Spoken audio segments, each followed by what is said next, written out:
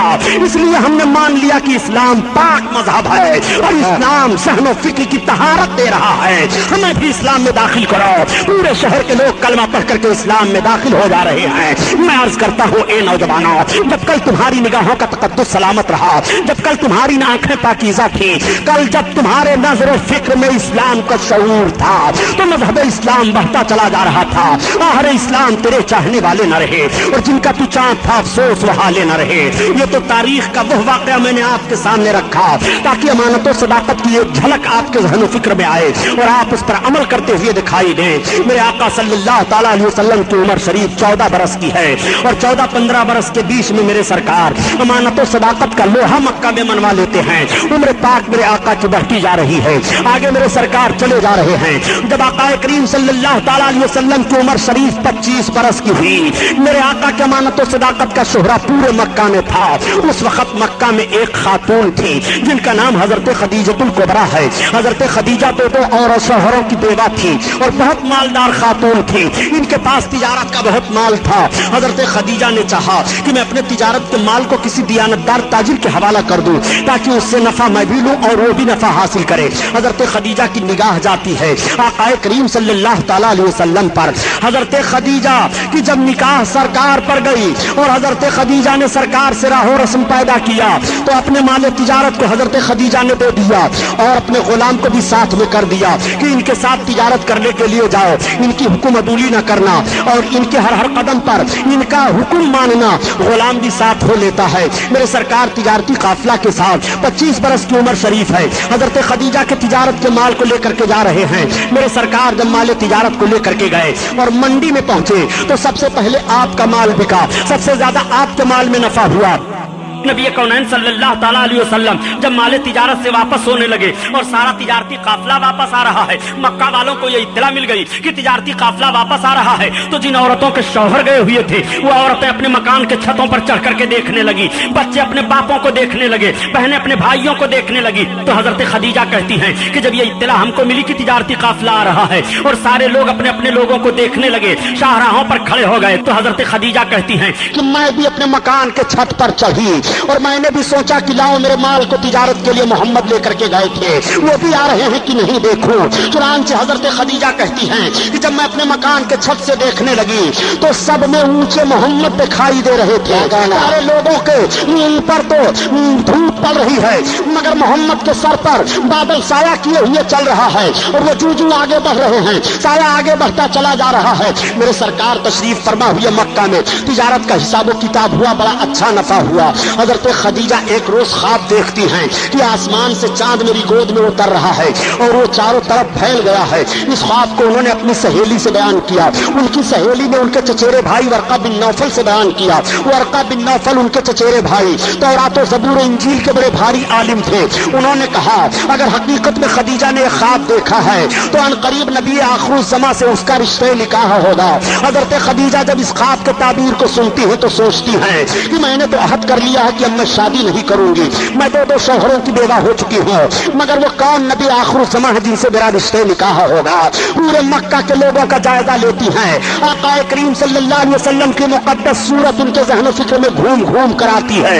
حضرت خدیجہ کو اتنی محبت پیدا ہو گئی کہ کچھ ہی روز کے بعد حضرت خدیجہ نے سرکار کی بارگاہ میں نکاح کا پیغام دے دیا۔ 40 برس کی عمر شریف حضرت خدیجہ کی ہے اور 25 برس کی عمر شریف میرے آقا کی ہے۔ یہ پہلی شادی میرے سرکار کی مکہ مکہ میں ہونے جا رہی ہے۔ آقا کریم نے اپنے چچا حضرت علی کے باپ ابو طالب سے مشورہ کیا۔ ابو طالب نے کہا ٹھیک ہے مجھے منظور ہے۔ خدیجہ شریفہ مانی جا رہی ہیں، خدیجہ طیبہ طاہرہ مانی جا رہی ہیں، خدیجہ ایک باوقار عورت تسلیم کی جا رہی ہیں، تم ان سے شادی کرنا چاہتے ہو مجھے منظور ہے۔ تمام خاندان کے لوگ اکٹھا ہو گئے۔ ادھر سے حضرت خدیجہ نے بھی اپنے خاندان کو اکٹھا کر لیا۔ ورقہ بن نوفل ان کی طرف سے بیٹھ گئے اور آقا کی طرف سے حضرت علی کے باپ ابو طالب بیٹھ گئے۔ اب خطبہ نکاح پڑھا جا رہا ہے۔ پہلے زمانے میں 4 طرح سے نکاح ہوا کرتا تھا، 3 طرح کا نکاح باطل قرار دے دیا گیا، اور جو نکاح اس وقت مسلمانوں میں رائج ہے یہی وہ طریقہ ہے جس طریقے پر میرے سرکار کا نکاح ہوا ہے۔ نبی آخر الزماں کا نکاح ہونے جا رہا ہے۔ مکہ کے سربراہ اردہ لوگ بیٹھے ہوئے ہیں، میرے سرکار دولہا بن کر کے بیٹھے ہوئے ہیں۔ میرے آقا دولہا بن کر کے جب پہلی بار میرے آقا کی شادی ہوئی